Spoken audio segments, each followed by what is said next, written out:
Hey everyone, I'm Patrick Allin and I'm running for the student trustee. Every night I'm going to make a video about a certain topic that has come up during the campaign period. Tonight's going to be about accessibility to the Board of Trustees.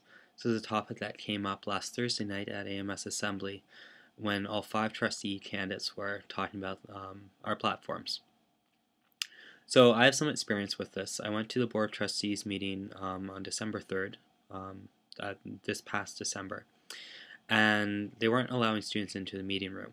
It was just after a closed session. There was a woman standing at the door letting faculty, staff, and more like adults, people who looked older than students in. When a student tried to get in, the woman at the door said, "I can't let you in right now. I need to see if students are allowed in at this time." That's pretty unacceptable because the board exists to ensure that the university is operating for our benefit and that we're getting the best possible experience out of our tuition and being here at Queen's. So here's what I'm going to do about stuff like this so it doesn't happen in the future. Because that's the night when international tuition was being increased up to 10%. And not really allowing a lot of students, I think there were 3 students in the room at the time,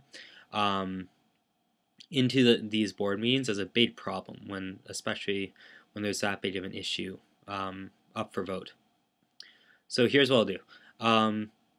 I'll make sure that all meetings are open to students in the sense that I'll establish with the chair of the Board of Trustees, Bill Young, that students are coming and that they have every right to be in the room and to ensure that there's adequate space available for any observers that want to be there. I'll make sure that the board agendas are posted on the AMS website so it's a more accessible place for students to actually get at the agendas and learn what's going on and what's happening. I'll lobby that for video recordings of the board meetings. Currently, the only way, if you didn't attend, that you can see what's going on is by reading the minutes, which are pretty docile and don't really show kind of true contention that went on during the vote for the tuition increase. And I'll ensure that there are 4 board of trustees meetings per year. I'll make sure 4 times a year I can get a spot in the journal to write about what really goes on at the meetings, what issues are coming up, and what students need to be aware of for the future. And I invite you, if you have any other questions or comments, to email me at 8pa9@queensu.ca or check out my website at patrick4trustee.com. Thanks.